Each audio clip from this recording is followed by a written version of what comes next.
और चोरी करने पर मुझे कुदरत क्यों नहीं मिलती। तब गैबी आवाज आई, कहे मेरे बंदे तूने बड़े बड़े घरों में डाका डाला होगा, लेकिन राबिया के घर में डाका नहीं कर सकता, इसलिए कि नमाज ईशा पढ़ के सोई है। नमाज ईशा की बरकत से मेरे फरिश्ते उसके जानो माल की हिफाजत का पहरा लगा रहे हैं। जिस घर में मेरे फरिश्तों का पहरा होगा उस घर में तू चोरी कैसे कर सकता है। ऐ मेरी बहनों, ऐ मेरी बेटियों, तुम्हारी राबिया बहन भी तुम्हारी बहन है, तुम्हारी एक बेटी है, तुम्हारी माँ है। उनकी जिंदगी को अपने नजरों के सामने रखो। बड़ा मर्तबा ऊंचा था राबिया का, अल्लाह की याद में बिल्कुल फना थी राबिया। एक दिन बसरा में एक बुजुर्ग थे इमाम हसन बसरी। इमाम हसन बसरी उठे मुसल्ला एक दिन, और बगदाद के किनारे एक दरिया बहती थी, दरियाए दजला। दरियाए दजला पे जाके इमाम हसन बसरी ने मुसल्ला बिछाया पानी के ऊपर और नियत बांध दिया, अल्लाह।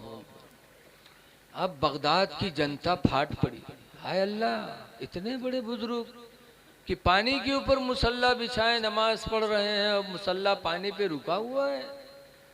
पूरे बगदाद के लोग मंजर देखने लगे, कितने बड़े वली हैं। राबिया को पता चला, राबिया को जलाल आया, उठाया मुसल्ला और गई और इमाम हसन बसरी के सर के ऊपर फिजा में मुसल्ला बिछा के और नमाज पढ़ना शुरू कर दिया। अब लोगों को और हैरत हुई, अरे हसन बसरी का मुसल्ला तो पानी पे था, पानी पे कोई कपड़ा डाल दो, थोड़ी देर तक कपड़ा रुकेगा, भीगेगा, तब अंदर जाएगा, बोलो। और फिजा में मुसल्ला बिछा देना और फिर उसमें नमाज पढ़ना।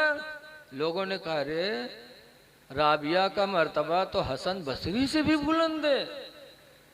तब इमाम हसन बसरी नमाज खत्म करके डांटते हैं, कहते हैं, राबिया फिजा में तूने मुसल्ला बिछा के नमाज पढ़ा।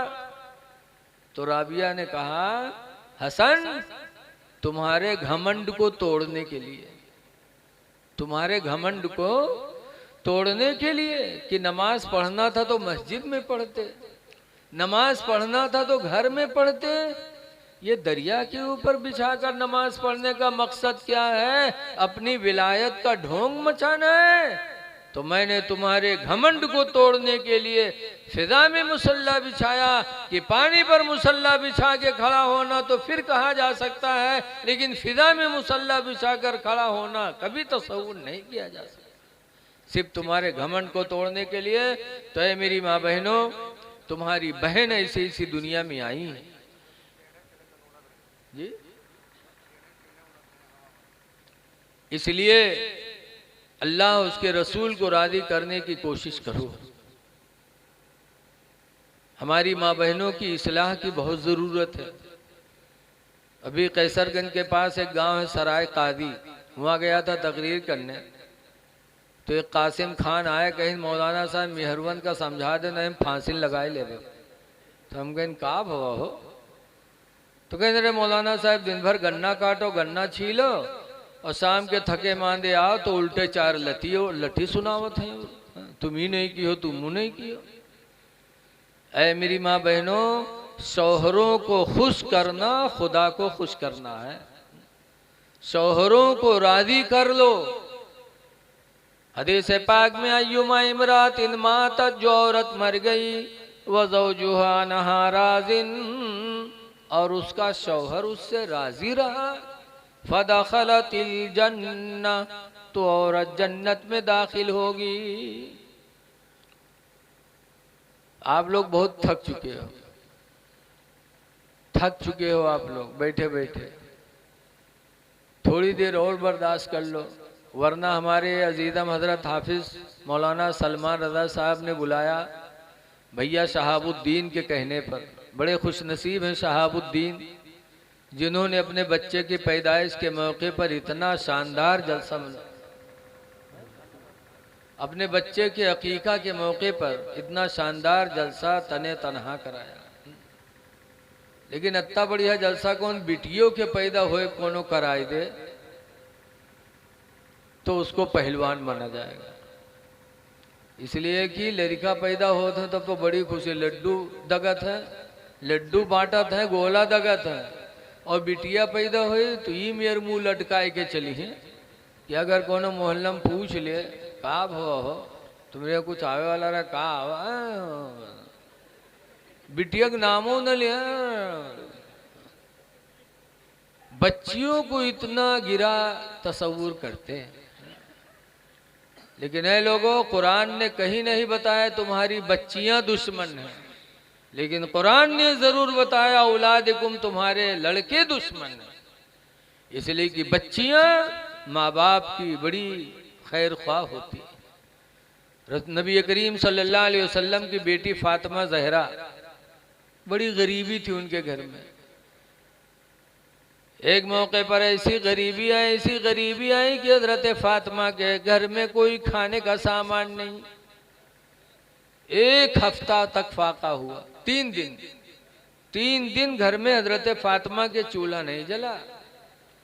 चौथे दिन हजरत अली शेर खुदा थोड़ा सा जौ लेके आए, फातिमा जहरा ने चक्की में पीसा और पीसने के बाद उसकी रोटी बनाई। कितनी रोटी बनी लिखा है, सिर्फ 1 रोटी, थोड़ा सा आटा था। और खाने वाले 3 लड़के, हसन, हुसैन, मोहसिन, अली, फातिमा, जैनब, घर के खाने वाले कई और रोटी सिर्फ 1, वो भी 3 दिन के फाका के बाद। जब खाने के लिए सब बैठे तो फातिमा जहरा को अपने अब्बू की याद आई कि मैं खाने जा रही हूँ, मेरे अब्बा ने खाया कि नहीं खाया। तो 3 दिन के बाद एक रोटी सामने आई थी। नबी की बेटी ने बगैर बाप को खिलाया खाना गवारा न किया।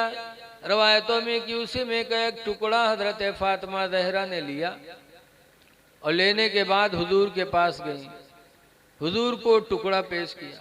हुजूर को रसूलुल्लाह सल्लल्लाहु अलैहि वसल्लम ने क्या फरमाया, सरकार ने फरमाया लाओ।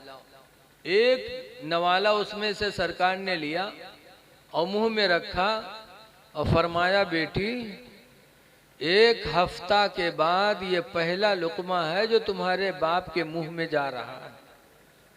जरा बोल दो सुभान अल्लाह। 1 हफ्ता के बाद ये पहला लुकमा है बेटी। ये नबी की सादा जिंदगी देखो कि बेटी ने 3 दिन फाका किया तो बाप 1 हफ्ता से फाका में है। लेकिन फातिमा जहरा ने ऐसे आलम में भी बगैर बाप को खिलाए खाना गवारा न किया। तो बच्चियां माँ बाप से बहुत मोहब्बत करती हैं, बच्चियों से मोहब्बत करो।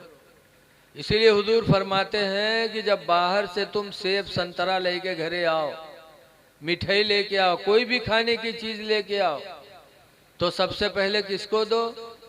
सरकार फरमाते हैं जो घर में बच्चियां हैं उनके हाथ में पहले रखो, उनको दो, क्योंकि उनका दिल बड़ा कमजोर होता है। लेकिन आज हम लोग लेके आए थे कुछ, तो न लड़का न बिटिया, एहतियात कहवे गुडवा कम्मा कहाँ है, उके हाथ में दे हैं, चौधरेन के हाथ में। और के बाद अगर बिटियावा कहूँ आगे बढ़ के कहीं तेरे मलाला भग टिका खवेबे लड़कवक बले हैं तू ही आओ, उका गोदी में बैठा खवई है। बिटियावक दूरिये ही हैं, लड़कवा के यहाँ गोदी ले खवई है। तो वही लड़कवा जब जवान होए और के मेहरुआ जब आई, जब इनका लतियावे शुरू करी तब बिटियावक याद करी है। तब बिटियावा अगर कहूँ साल 6 महीना से ससुराल से अगर मैका आई तो महतरिया रात भर को सोवई न दी, फसर फसर तोर भौजैवा तो हमका बहुत सतावत है, तोर भौजैवा हमका बहुत लतियावत है बिटिया, तोर भैया देखत न। अरे बिटियावा पहले सोच ली हुई थी। बच्चियों से प्यार करो, लेकिन आज बच्चियों को लोग बड़ी गिरी निगाह से देखते हैं। हमारे उधर बाबागंज के पास एक गांव है, वहां गया तकरीर करने के लिए, तो एक साहब बुलाए लेके घरे चाय पियावे, बैठे रहन, चाय बनत रहा है, बातचीत होत रहा है। बातचीत होत हमरे मुंह से निकला भैया बच्चे बच्चे करते हैं, तो वो तो सोचते रह गए कि बुढ़िया डैन महतरिया टन से बोल पड़ी। कैसे रे मौलाना भैया बच्चे कहाँ, 4 ठोर भवानी है। तो हमका भवानी है, ये भवानी को है। कहीं मेरे 4 ठोर बिटिए हैं मौलाना भैया, तो हमका बिटिए भवानी हुआ है? तुम हो तो कबू भवानी रही भैया, आप भवाना बनी हो तैयार भई हो, तुम भवानी बच्चियों को कह रही हो है? तुम्हें शर्म नहीं आती? तुम भी किसी जमाने में बच्ची ही थी। भवानी ने कहो, रसूलुल्लाह सल्लल्लाहु अलैहि वसल्लम अपनी बेटी फातिमा को जब देखते थे तो नाम नहीं लेते थे, कहते थे मोहम्मद की जान। ये सरकार का जुमला था, मोहम्मद की जान। क्या सरकार ने अपनी बच्चियों से मोहब्बत करके दुनिया वालों को पैगाम दे दिया कि बच्चियों से प्यार करो, औलाद तुम्हारे अच्छे भी हो सकते हैं, तुम्हारे दुश्मन भी हो सकते हैं। इसलिए लोगों, बच्चों के अकीका पर भी खुशियां मनाओ और बच्चियों के अकीका पर भी खुशियां मनाओ। अच्छा, ये बच्चिए न पैदा हो, सब लड़का ही लड़का पैदा हो जाए तो फिर बिहाव न हो तो गुडुआ पपुआ का कहाँ से लेके ही हो बताओ? है कौनो मार्केट, कौनो भट्टा है? सब लड़का ही लड़का पैदा हो जाए तो बिहाव कहाँ रह गई है? और जब बिहाव न रही तो ये फौज कहाँ से है? बच्चियों को भी निगाह रहमत से देखो, इनका भी दुनिया इस्लाम पर बड़ा एहसान है। औरतों का भी एहसान है। रसूलुल्लाह सल्लल्लाहु अलैहि वसल्लम की बीवी हजरत खदीजतुल कुबरा रदियल्लाहु अन्हा इंतकाल कर गई 65 साल की हो करके।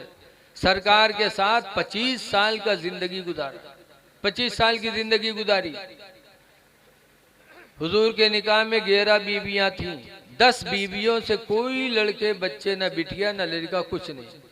सरकार की एक बीवी खदीजा से 4 बच्चियां पैदा हुई, 2 बच्चे पैदा हुए और बचपन ही में खत्म हो गए बच्चे। खदीजा का जब इंतकाल हो गया तो हजरत आयशा जब रसूलुल्लाह के निकाह में आई, अब आयशा जवान थी, तो हुजूर आयशा के बिस्तर पे लेटे थे। आयशा लेटी थी, सरकार लेटे थे। लेकिन हजरत आयशा का बयान है कि जब सरकार करवट बदलते तो कहते हाय मेरी खदीजा, इधर करवट बदलते तो कहते हाय मेरी खदीजा, और खदीजा दुनिया से जा चुकी हैं। तब हजरत आयशा ने कहा था, अल्लाह के रसूल, मैं जवान आपके बिस्तर पे लेटी हूँ, अब आप मेरी तरफ तवज्जो नहीं करते, बुढ़िया की रट लगाते रहते हो, जब देखो तो हाय खदीजा कहते हो। तो हुजूर ने क्या जवाब दिया था मुसलमानों? सरकार ने जवाब दिया था, आयशा, खदीजा को मैं कभी नहीं भुला सकता। आयशा, खदीजा का मेरे ऊपर बहुत बड़ा एहसान है कि अल्लाह ताला ने खदीजा के पेट से हमें औलाद अता फरमाई है। खदीजा के पेट से अल्लाह ने हमें साहिब औलाद बनाया, इसलिए मैं खदीजा के एहसान को भुला नहीं सकता। नबी की जिंदगी बता रही कि लोगों, अपनी औरतों का भी एहसान मानो कि इनकी वजह से अल्लाह ताला ने हमें साहिब औलाद बना दिया। जहां मर्द का एहसान है कि कमा के खिलाता है, वही औरत का भी एहसान मर्दों पर बहुत है। पहला एहसान तो यह है कि औरत की वजह से इंसान ज़िना से बचता है। दूसरा एहसान कि उसकी औलाद को 9 महीना तक अपने पेट में रखती है। तीसरा एहसान कि अपने सीने का दूध मुफ्त में पिलाती है। चौथा एहसान कि उसके लड़के की परवरिश करती है, और ऐसी परवरिश कि बाप भी नहीं कर सकता।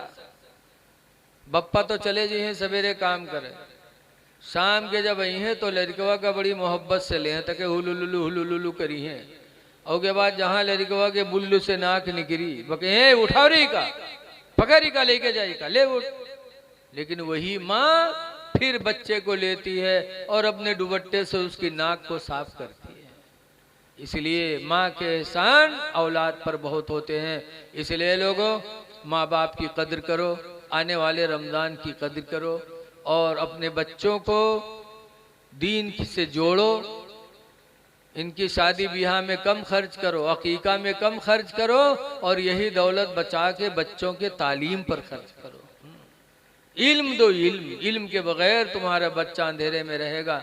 दुआ है कि अल्लाह ताला इस जलसे को कामयाब फरमाए और हमको तुमको अपना और अपने नबी का फर्मा बरदार बना ले।